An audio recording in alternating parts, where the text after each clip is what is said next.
माझे नाव शिरीषा बाळकुटे आहे. इयत्ता पहिली. मी आज तुम्हाला 4 शब्द सांगणार आहे. तुम्ही शांत चित्ताने ऐकून घ्यावे ही माझी नम्र विनंती. समाजाला जिनेलेली ज्ञानाची सावली, धन्य अति सावित्री माऊली. आज 3 जानेवारी म्हणजे सावित्रीबाई फुले यांची जयंती आहे. सर्वप्रथम सावित्रीबाई फुलेंना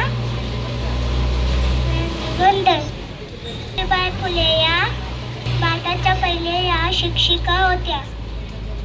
त्यांचा जन्म 3 जानेवारी 1831 नायगाव येथे झाला. त्यांनी मुलींसाठी पुण्यात पहिली शाळा सुरू केली.